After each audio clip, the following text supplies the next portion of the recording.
இன்னைக்கான எபிசோட்ல என்ன நடக்கலாம்னு சொல்லிட்டு பார்க்கலாம். வீடியோக்குள்ள போகிறதுக்கு முன்னாடி நம்ம சேனலை லைக் அண்ட் சப்ஸ்கிரைப் பண்ணிவிட்டு கொஞ்சம் சப்போர்ட் பண்ணுங்கள். வாங்க இப்போ வீடியோக்குள்ள போகலாம். எபிசோட் ரொம்பவே விறுவிறுப்பாக போய்கிட்டு இருக்கு.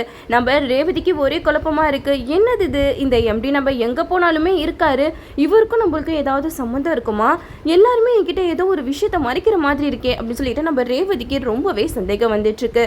அப்போது தாத்தா பாட்டி வீட்டில் எம்டி இருந்ததை பார்த்துட்டு நம்ம ரேவதி ரொம்பவே குழம்பி போயிருப்பாங்க. வீட்டில் வந்து எல்லாத்தையுமே யோசிச்சு பார்த்துட்டே இருப்பாங்க.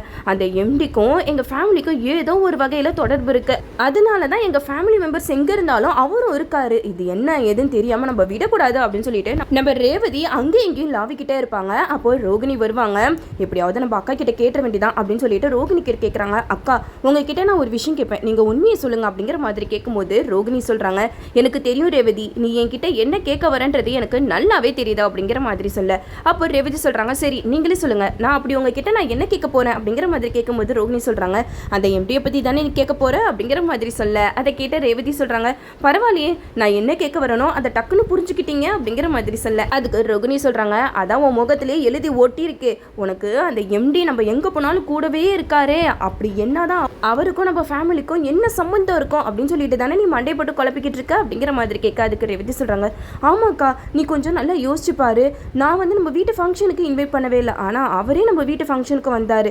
அது மட்டும் இல்லாமல் தாத்தா பாட்டி வீட்டில் அவருக்கு என்ன வேலை, அவர் அங்கேயே நம்ம அவங்களோட பேரை மாதிரி எல்லாரும் கூட சகஜமாக பழகுறாரு. எனக்கு இதெல்லாம் பார்க்க பார்க்க அவருக்கும் நம்ம ஃபேமிலிக்கும் ஏதோ ஒரு வகையில் தொடர்பு இருக்குது, ஆனால் எல்லாருமே அதை என்கிட்ட இருந்து மறைக்கிறீங்க தான் தோணுது அப்படிங்கிற மாதிரி சொல்ல.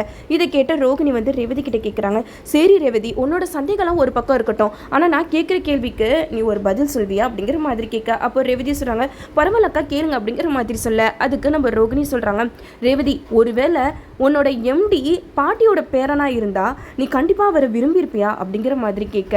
இதை எல்லாத்தையுமே நம்ம சாமுண்டீஸ்வரி ஓட்டு கேட்டுட்டு இருக்காங்க. என்னடா இவ, நம்ம இவ்வளோ நாள் இவளையும் கார்த்தியும் பிரிக்க படாத பாடுபட்டிருக்கோம், இவனா நம்ம கஷ்டம் எல்லாத்தையுமே ஒரு செகண்டில் உடச்சிருவா போலே அப்படின்னு சொல்லிட்டு நம்ம சாமுண்டீஸ்வரி ரோகிணியை பயங்கரமாக திட்டுறாங்க. ரோகிணி என்ன பேசிக்கிட்டு இருக்க நீனு அப்படிங்கிற மாதிரி கேட்க. உடனே நம்ம ரேவதி சாமுண்டீஸ்வரியை பார்க்குறாங்க. அப்போ சாமுண்டீஸ்வரி வந்து ரோகிணி கிட்ட சொல்கிறாங்க, என்ன ரோகிணி ரேவதி கிட்ட கண்டதெல்லாம் பேசிக்கிட்டு இருக்கியா அப்படிங்கிற மாதிரி கேட்க. அதுக்கு ரேவதி சொல்கிறாங்க, அம்மா அக்கா ஒன்று என்கிட்ட கண்டதெல்லாம் பேசிக்கிட்டு இல்லை, அவங்க என்கிட்ட ஒரு விஷயம் தான் கேட்டாங்க, எம்டி ஒருவேளை பாட்டியோட பேர்னா இருந்தா நீ எம்டியை விரும்பியிருப்பியான்னு தானே கேட்டா, இதில் என்னம்மா தப்பு இருக்குது அப்படிங்கிற மாதிரி கேட்க. அதுக்கு நம்ம சாமுண்டீஸ்வரி சொல்கிறாங்க, என்ன ரேவதி பேசிக்கிட்டு இருக்க, அந்த எம்டி யாரோ அவர் எப்படி பாட்டியோட பேரனாக முடியும், அது மட்டும் இல்லாமல் அவர் விரும்புகிறதா பேசுகிற பேச்செல்லாம் கொஞ்சம் கூட சரியே இல்லை, உனக்கும் இந்த கார்த்திக்கும் என்கேஜ்மெண்ட் ஆயிடுச்சு, உங்கள் ரெண்டு பேருக்கும் இன்னும் கொஞ்ச நாளில் கல்யாணமே ஆக போகுது, அப்படி இருக்கும்போது எதுக்காக இப்போலாம் இந்த மாதிரி பேச்சு வருது அப்படிங்கிற மாதிரி கேட்க. இதை கேட்டு நம்ம ரோகிணி சொல்கிறாங்க, அம்மா ரேவதி கிட்ட நான் சும்மா விளையாட்டுக்கு தான்மா பேசிட்டு இருந்தேன் அப்படிங்கிற மாதிரி கேட்க. அதுக்கு சாமுண்டீஸ்வரி சொல்கிறாங்க, இங்கே பார் ரோகிணி, விளையாட்டு கூட நீ அந்த மாதிரி பேச்செல்லாம் பேசக்கூடாது அப்படின்னு சொல்லிட்டு ரேவதி கிட்ட சொல்கிறாங்க, ரேவதி நீ கண்டதெல்லாம் பற்றி யோசிக்காம நீ நல்லா ரெஸ்ட் எடு, உனக்கு இன்னும் கொஞ்ச நாளில் கல்யாணம், எதை பற்றியும் யோசிக்கக்கூடாது, உன் கல்யாணத்தை பற்றி மட்டும்தான் நீ யோசிக்கணும் அப்படிங்கிற மாதிரி சொல்லிட்டு போயிடுறாங்க. இந்த சைடை நம்ம ரோகிணியை சாமுண்டீஸ்வரி தனியாக கூப்பிட்டு செம்மையாக திட்டுறாங்க. என்ன ரோகிணி உன் மனசில் நினச்சிக்கிட்டு இருக்க, நீ மட்டும் அந்த மாதிரி பேசுகிற பேச்சில் ஒருவேளை ரேவதிக்கு பழசெல்லாம் ஞாபகம் வந்துருச்சுன்னா என்ன பண்ணுவ அப்படிங்கிற மாதிரி கேட்க. அதுக்கு ரோகிணி சொல்கிறாங்க, அம்மா இப்போ கூட எனக்கு மனசு கேட்கலம்மா, கார்த்தியை பார்க்க பாவமாக இருக்குது, அவர் என்னம்மா பாவம் செஞ்சார், அவரையும் ரேவதியும் ஏமா பிரிக்கிறீங்க, தயவு செஞ்சு இந்த கல்யாணத்தை நிப்பாட்டிருங்கம்மா, பாவம்மா கார்த்தி, ரேவதிக்கு மட்டும் பழசெல்லாம் ஞாபகம் வந்துச்சுன்னா கண்டிப்பாக ரேவதி உயிரோடவே இருக்க மாட்டா அப்படிங்கிற மாதிரி சொல்ல.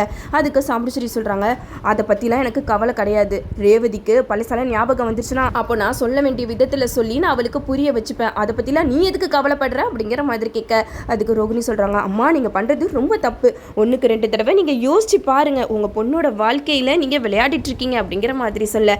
இதை கேட்ட சாமுண்டீஸ்வரி சொல்கிறாங்க, என்ன ரோகிணி என் பொண்ணாக இருந்துட்டு நீ என் பக்கம் பேசுவேன்னு பார்த்தா அவன் பக்கம் பேசிக்கிட்டு இருக்கியா, அதெல்லாம் எனக்கு தெரியாது, நான் ஒரு தடவை வேணான்னு முடிவு பண்ணது தான், இதுக்கப்புறம் என்னைய யாராலையும் மாற்ற முடியாது, மருதுக்கும் ரேவதிக்கும் நான் சொன்ன நேரத்தில் கல்யாணம் நடந்தே ஆகும் அப்படிங்கிற மாதிரி சொல்லிட்டு போயிடுறாங்க. இந்த சைடு நம்ம மயில் வாகனம் வந்து ரோகிணி கிட்ட சொல்கிறாங்க, எதுக்கு ரோகிணி உங்கள் அம்மா கேரக்டர் பற்றி தெரிஞ்சு அவங்க கிட்ட போய் பேசிக்கிட்டு இருக்க, அவங்க கிட்டலாம் பேசினா ஒன்றுத்துக்குமே வேலைக்காகாது, நீ எதுக்காக கவலைப்படுற, அதுதான் சகல இருக்காருல்ல, சகல கண்டிப்பாக கும்பாபிஷேகம் கோயிலில் நடக்கும்போது ரேவதி கழுத்தில் தாலி கட்டுவார், நீ எதை பற்றியுமே யோசிக்காத சரியா அப்படிங்கிற மாதிரி மயில்வாகனம் ரோகிணி கிட்ட சொல்லிடுறாங்க. இந்த சைடு நம்ம ரேவதிக்கு அப்படியே குழப்பமாக இருக்குது. என்ன அம்மா எதுக்காக ரோகிணி அக்கா நம்ம கிட்ட ஏதோ ஒரு உண்மையை சொல்ல வரப்ப ரொம்ப கோவப்பட்டு ரோகிணி அக்காவை கத்துனாங்க, ஒன்றுமே புரியலையே. உண்மையே வீட்டில் இருக்கிற கார்த்தி எனக்கு முறப்பையன் தானா, அப்படி இல்லைனா வேற யாரையும் கூட்டிகிட்டு வந்து முறப்பையன் சொல்லிட்டு நம்ம கிட்ட பொய் சொல்லிக்கிட்டு இருக்காங்களா அப்படின்னு சொல்லிட்டு நம்ம ரேவதிக்கு சந்தேகம் அதிகமாக வந்துருச்சு. கார்த்தியை வீட்டில் பார்த்ததுலேருந்தே நம்ம ரேவதிக்கு மனசுக்குள்ள ஒரு எண்ணம் ஓடிக்கிட்டு இருக்கு, கண்டிப்பாக பாட்டியோட பேரன் இந்த கார்த்தியாக தான் இருக்கணும் அப்படின்னு சொல்லிட்டு நம்ம ரேவதி இப்போ சந்தேகப்பட ஆரம்பிச்சிட்டாங்க. அதனால நம்ம எது உண்மை அப்படிங்கிறத நம்மளே கண்டுபிடிப்போம் அப்படின்னு சொல்லிட்டு நம்ம ரேவதி களத்தில் இறங்க தான் போகிறாங்க. இனிமேட்டு தான் ஆட்டை சூடு பிடிக்க போகுது. நம்ம ரேவதி சாமுடிச்சேரி கிட்ட சொல்கிறாங்க, அம்மா நீங்கள் கல்யாண வேலையெல்லாம் இழுத்து போட்டு செஞ்சுக்கிட்டு இருக்கீங்க, ஆனால் ஏமா கார்த்தியோட தாத்தா பாட்டி யாருமே நம்ம வீட்டுக்கு வர மாட்டேங்கிறாங்க அப்படிங்கிற மாதிரி நம்ம ரேவதி சாமுடிச்சேரி கிட்ட கேட்குறாங்க. உடனே சாமுடிச்சேரிக்கு வந்துச்சே பாருங்க கோவம். இது எல்லாத்துக்குமே காரணம் அந்த ரோகிணி தான். அவன் மட்டும் இந்த மாதிரி ரேவதி கிட்ட பொடி வச்சு பேசாமல் இருந்திருந்தா கண்டிப்பாக ரேவதிக்கு இப்படி ஒரு சந்தேகம் வந்திருக்காரு. இப்போ நல்லா மாட்டிக்கிட்டோம் அப்படின்னு சொல்லிட்டு நம்ம சாமுடிச்சேரி யோசிச்சுட்டு இருக்க. அப்போ தான் நம்ம ரேவதி சொல்கிறாங்க, அம்மா எல்லார் வீட்லேயும் கல்யாணம்னா எல்லாருமே ஒன்று கூடி தானே செய்வாங்க, ஆனால் நம்ம வீட்டில் இப்போ வரைக்கும் தாத்தாவும் பாட்டியும் வராமல் இருக்காங்களேம்மா அப்படிங்கிற மாதிரி கேட்க, அதுக்கு சாமுடிச்சேரி சொல்கிறாங்க, இல்லை ரேவதி அவங்க 2 பேருமே வயசானவங்க, அவங்க வந்து எதுக்காக கஷ்டப்படணும், அதான் நாங்களாக இருக்கோம்ல நாங்கள் பார்த்துக்குறோம் அப்படிங்கிற மாதிரி சொல்ல. இதை கேட்ட ரேவதி சொல்கிறாங்க, அம்மா அதெல்லாம் விடுங்க, தாத்தா பாட்டியும் நம்ம வீட்டுக்கு வந்தால் எவ்வளோ சந்தோஷமாக இருக்கும், வீடே கலக்கட்டும், அதனால எப்படியாவது அவங்க 2 பேரையும் நான் கூட்டிகிட்டு வந்துடுறேன் சரியா அப்படிங்கிற மாதிரி சொல்ல. இதை கிட்ட சாமுடிச்சேரிக்கு செம்ம கோவம் வருது. ரேவதி கிட்ட சொல்றாங்க, ரேவதி கொஞ்சம் நிறுத்துறியா அப்படிங்கிற மாதிரி கத்த. உடனே ரேவதிக்கு முகமெல்லாம் ஒரு மாதிரி ஆயிடுது. எதுக்காகமா இவ்வளோ கோவப்பட்டு கத்துறீங்க, ரோகிணி அக்கா விளையாட்டா என்கிட்ட பேசுனதை நீங்க சீரியஸா எடுத்துக்கிட்டீங்க, இப்போ என்னன்னா நான் தாத்தா பாட்டியை வீட்டுக்கு கூட்டிட்டு வரேன்னு சொல்றேன், நீங்க என்னன்னா இவ்வளோ கோவப்பட்டு இருக்கீங்க அப்படிங்கிற மாதிரி கேட்க. அதுக்கு சாமுடிச்சேரி சொல்றாங்க, இங்க பாரு ரேவதி இப்போதைக்கு அவங்களாம் வீட்டுக்கு வர வேணாம், அவங்களாம் அவங்க வீட்டில் பிஸியா இருப்பாங்களா அப்படிங்கிற மாதிரி கேட்க. அதுக்கு நம்ம ரேவதி சொல்றாங்க, அவங்க என்ன பிஸியா இருந்தா என்னம்மா, பேத்தியை பார்க்குறதுக்கு வீட்டுக்கு வந்து தானே ஆகணும், அதெல்லாம் இல்லை, நான் தாத்தாவை பாட்டியை நான் வீட்டுக்கு வர வைக்கிறேன் அப்படிங்கிற மாதிரி சொல்லிட்டு போயிடுறாங்க. இதை கேட்டுட்டு நம்ம ரோகிணி ரொம்ப சந்தோஷப்படுறாங்க. மயில்வாகனம் கிட்ட சொல்கிறாங்க, ரேவதி இந்த மாதிரி அம்மா கிட்ட தாத்தாவும் பாட்டியையும் வீட்டுக்கு கூட்டிகிட்டு வரேன் அப்படிங்கிற மாதிரி சொல்லிட்டா அப்படிங்கிற மாதிரி சொல்ல.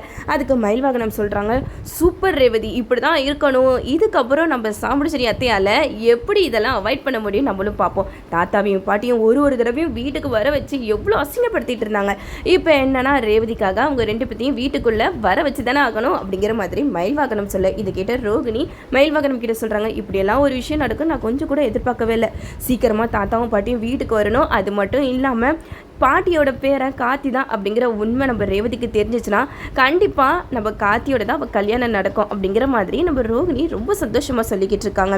இந்த சைடு நம்ம சாமுடிச்சேரிக்கு என்ன பண்ணுறதுனே தெரியல. ரேவதி திடுப்புன்னு தாத்தாவையும் பாட்டியையும் வீட்டுக்கு வர சொல்லியிருக்காளே, இப்போ நம்ம என்ன பண்ணுறது அப்படிங்கிற மாதிரி மண்டே போட்டு பிச்சுக்கிட்டு இருக்க. இந்த சைடு சந்திரா வராங்க. சந்திரா கேட்குறாங்க, என்னாச்சுக்கா ஏன் இவ்வளோ டென்ஷனாக இருக்கா அப்படிங்கிற மாதிரி கேட்க.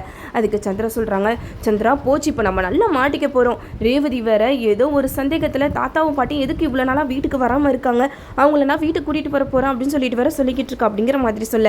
இதை கேட்ட சந்திரா சொல்கிறாங்க, இப்போ என்ன பண்ணுறது, அந்த கிழவிக்கு மட்டும் இந்த விஷயம்லாம் தெரிஞ்சிச்சுன்னா அவ்வளோதான், அவள் என்ன பண்ணுவானே நம்மளால யோசிக்க முடியல அப்படின்னு சொல்லிட்டு சந்திரா ஒரு பக்கம் புலம்பிக்கிட்டு இருக்க. இந்த சைடை நம்ம சாமுடிச்சேரிக்கு என்ன பண்ணுறதுனே தெரியல. இதுவும் பார்க்குறதுக்கு நல்லா தான் இருக்குது. நம்ம தாத்தாவும் பாட்டியும் வீட்டுக்கு வந்தால் இன்னும் எபிசோட் வந்து வேற லெவலில் போகும். இதுக்கப்புறம் கதைக்களத்தை எப்படி கொண்டு போகிறாங்கன்னு சொல்லிட்டு நம்மளும் வெயிட் பண்ணி பார்ப்போம். ஓகே வியூவர்ஸ், இந்த வீடியோ உங்களுக்கு பிடிச்சிருந்தா லைக் பண்ணுங்கள், மறக்காமல் நம்ம சேனலை சப்ஸ்கிரைப் பண்ணிடுங்க.